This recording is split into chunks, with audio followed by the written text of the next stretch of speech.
Thank you, Sudhir, for giving me such a beautiful opportunity and talk in front of such bright minds in design from all over the country. So, thank you so much. Thank you for the presentation to be live. Cool. So, let's start. I'm a little bit nervous, I'll be honest, because all of you guys are so smart. I have a fear that I might sound dumb, but I'll try my best. Okay. So the first thing is I have a question for you. My question is very simple. Have you seen a staircase that comes with a user manual? Anybody? Has anybody seen it? Me neither, right? Because we all know that good design does not need explanation. But the question that I was struggling with a few years ago is, what is good design? I mean, it can be subjective, right? Good design, somebody says something is good design, somebody else says that's rubbish, right? So it was the search of understanding what exactly is good design that led me to develop persuasive visual patterns, right? But first, let me introduce myself, who I am, and what's my background, and how did I arrive where I am right now, right?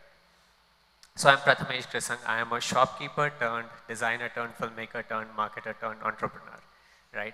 Lot of jumps in my career, but all of them strung together with a common theme. And that common theme was trying to understand human behavior, right? Whether I was selling over the counter or being a designer, filmmaker, marketer, entrepreneur, anything, right? Nowadays, most of my time goes between Magicleaf, which is a brand we scaled from $0 to $1 million within 2 years, and practicing the application of behavioral science to solve a lot of our own growth problems. And I also help a lot of my friends in the industry solve their growth problems, right? I also consult with a leading behavioral design company called as the Octalysis Group. They are the experts in gamification and behavioral design and behavioral science, right? They have worked with companies like Tesla, Microsoft, Salesforce, Porsche, Uber, MasterCard. And I usually consult them around growth-related kind of consulting around growth, using behavioral science. So at the age of 10, I started observing patterns over the counter of my customers who were entering our family shop, which was where we were selling all these kinds of jewelry products and nail paints, and jo ladies ko lagta hai wo sab kuch, right? It was in a small village. And I used to love observing people and see what makes them buy. And I started cracking the code on what made somebody buy a bigger nail paint versus a smaller nail paint, which increases the order value, or what made somebody buy a certain jewelry versus not buy the other jewelry. Eventually, I got good at cracking the code and repeating the success in a way that every time I used to sit in the shop, we did a business which was 50 to 60% higher as compared to the average, right? Fast forward a few years, I moved to Pune for higher studies, and I found my love for design through TED Talks. I watched a lot of TED Talks, and so I watched a lot of TED Talks around design, and it was amazing how design can create a real world impact, right? So I started learning about design online, and I took up some freelancing gigs to design some ads and landing pages because I had a laptop of my roommate. The only thing I can learn in design through online courses is graphic design. And within that, I understood how to use design to sell, right? How to use it, because I had some intuitive understanding of what makes people buy because of my experience in the shop, and I tried to use that in design. Eventually, my clients seemed to be very happy with my work, and they were paying pretty good money. I mean, most of the times I used to first pitch a project to a client. The client agreed to it, paid me the money, and then I went on Google to figure out how to design. That was the process, as compared to what is the usual process where you first learn and then try to try to design, right? So that worked for me.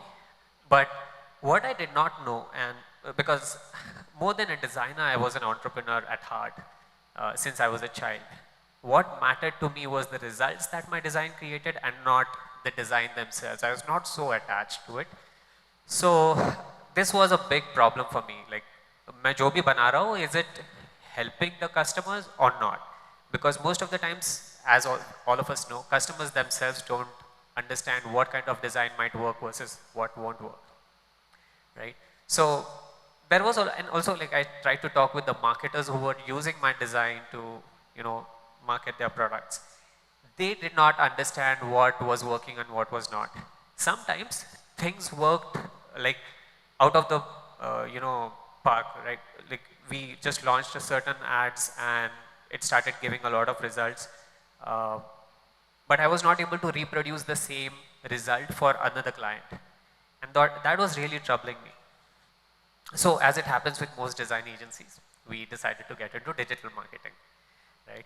So that was kind of a good decision and a bad decision for me, but the kind of learnings I got was amazing. We learned how to combine design with data analytics, and that is what we did. So we launched Qathaa. It was a growth marketing agency focused on conversion rate optimization. So the idea behind the kind of design I was interested in was how can design actually lead into converting visitors into customers, and that was what I was trying to really figure out, right?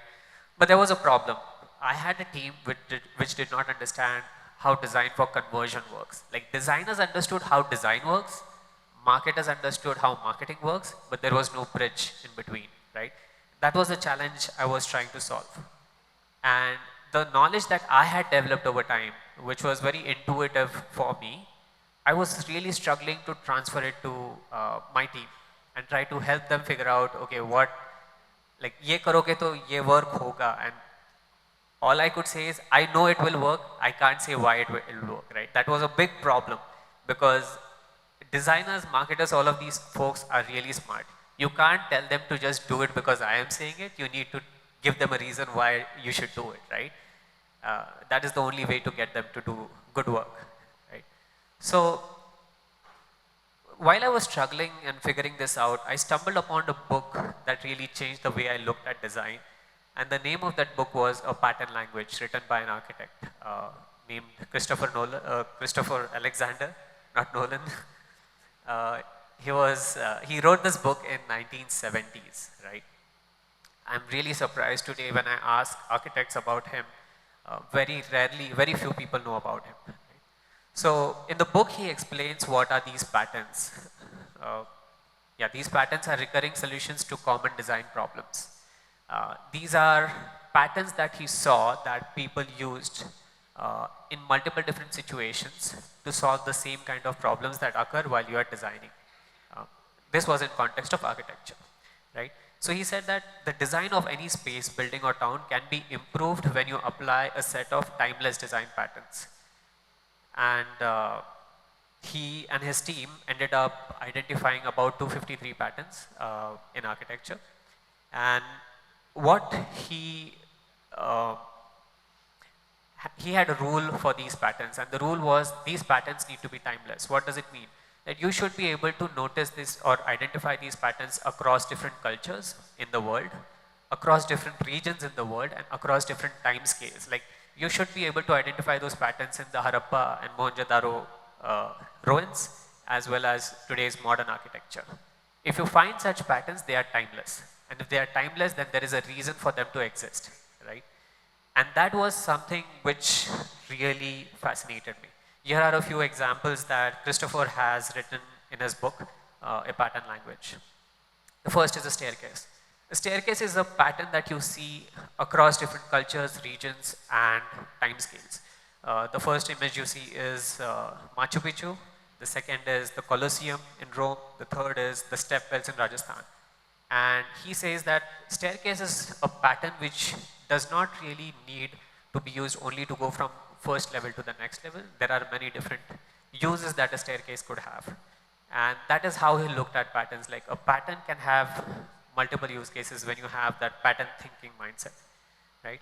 The second is community gardens. You can see community gardens all over the world, right? Whether it is Europe, China, and America, and Singapore, and Even in India, we have so many gardens, right? So it's a pattern that you see at a town level that exists all over the world. Then you have paths and goals. So basically the idea that there are multiple paths that lead to certain goals, like different paths in town planning that lead to different destinations, and how you should design them to make it easy for people to navigate the town. So he identified this pattern at the town level, at building level, and at construction level, which is like the micro level. And he said, if you identify these patterns and use them, you create a space that has life in it. The reason it has life in it because when you enter such a space, you don't really need to think how to use that space.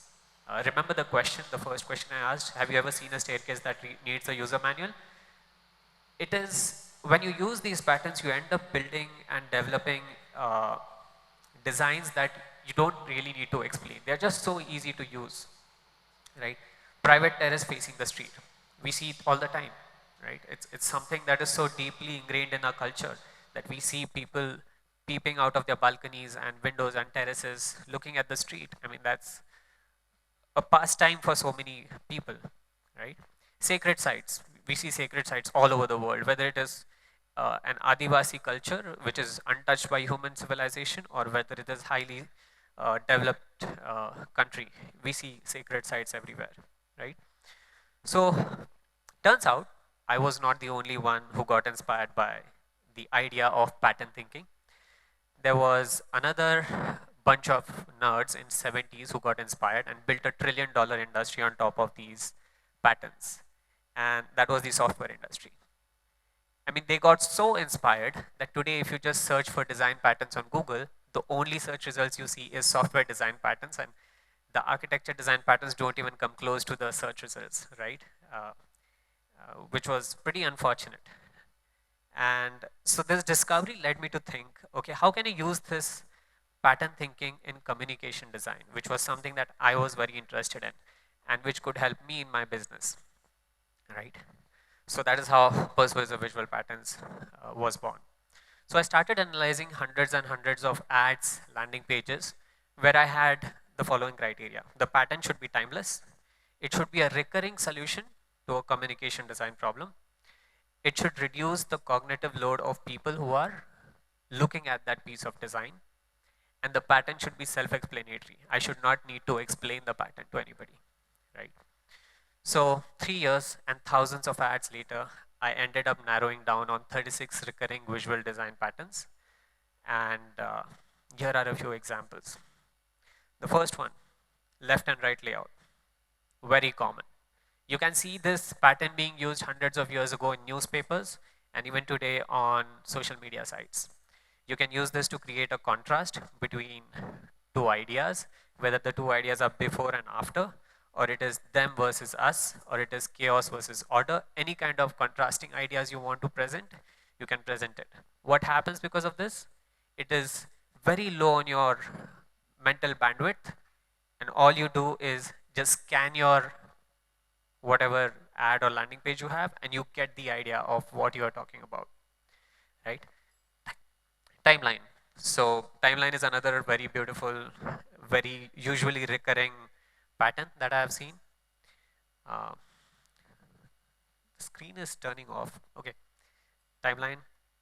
And then what's in the box?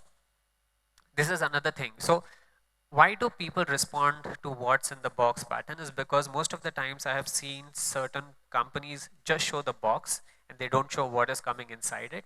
If you see on Amazon, there is a specific section which says what's inside the box, which actually explains what are you going to get. The reason is it reduces the ambiguity and increases your chances of buying the product, right? Because when I'm sure what I'm going to get and I'm visually seeing what I'm going to get, it is much easier to make a decision whether I should buy this product or not, right?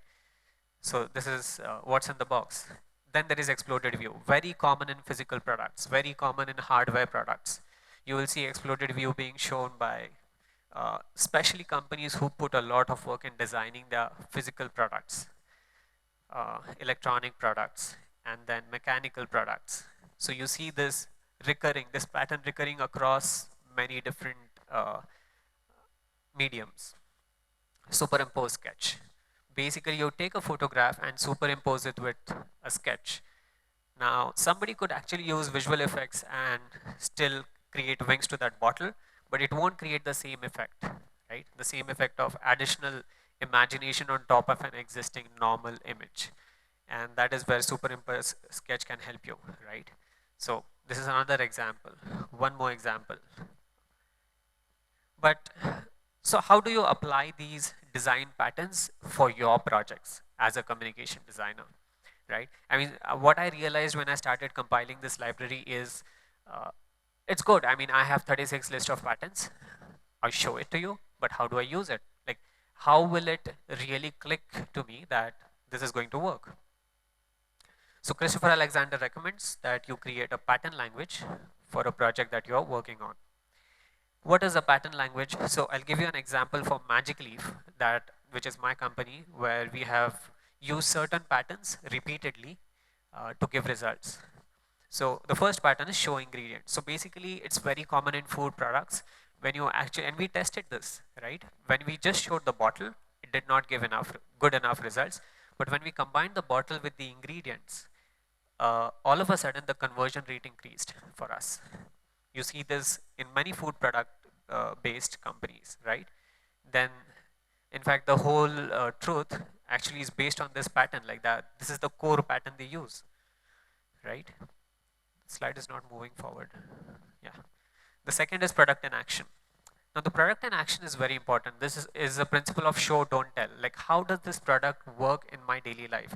So this is a liquid sweetener. Liquid sweetener is not very common right now in India.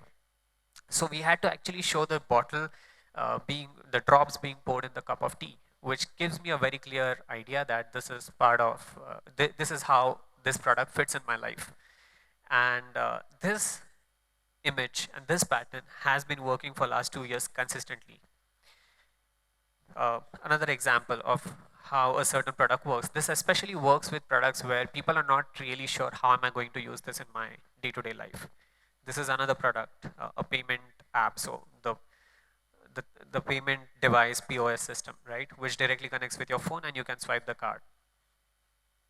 Product format. Is it a powder? Is it a liquid? Is it a cream? Again, it serves you because customers want to know how is the physical feel of the product, because when it is inside the bottle, I'm not sure what is the texture of it and how does it work for me. You can see this in food and cosmetic products, skincare products a lot. So this is another example of product format. Objection handling badges. So we are selling 0-calorie sweeteners, and a lot of diabetic patients have a lot of doubt if this product is going to be safe for me or not. So we have to just be very, very specific. We can just write it in text, but most people don't read, they scan. And when people scan, you need to make sure they scan on the right elements of your design. And those elements should actually help you progress your customers towards the purchase, right? So we write safe for diabetics, safe for elderly, safe for pregnant women, safe for children. Whenever we remove this, for some reason, our conversion rate drops. And that goes to show how important using design elements to communicate very important ideas makes a difference. Again, you will see this in skincare products, objection handling badges, right? So what was the effect of incorporating this process of pattern thinking and pattern language with for us at Magicleaf? So the first thing is, while the industry average conversion rate is 1 to 2%, ours is anywhere between 4 to 6%, which is 2 to 3 times higher than the industry standard, right? And I'll show you the proof for it. So here is a poll on the left, which asks what is the conversion rate you see across your websites. And there is a poll which starts from less than 0.5 until 5%. If you see, 93% people are below 4% in conversion rate. And about 7% are above 4% in conversion rate. And on the right, you will see last 3 months, from July to September, the conversion rate on our website, which is 4.65%, which is session conversion rate, and user conversion rate is 6.87, which is way, way ahead of what the industry standard is, right? The second is we are profitable right now in the industry that is struggling to make any margins. And we are entirely online. Like, none of the D2C brands are profitable right now. the misalignment between our designers and marketers has dropped significantly. The reason for that is we have a common vocabulary to communicate our design ideas. We no more say, the marketers no more say that मेरे को ऐसा चाहिए और वैसा चाहिए. We have words to communicate those ideas, right? And we could reproduce the success every single time. And this is how pattern thinking has helped me get better at delivering results that matter, right? And it might help you too. So I invite you to become a pattern author and try to look for patterns in your own industry. And you can download all the 36 patterns for ebook from my website, krisang.co. And thank you. Thank you, Prathamesh.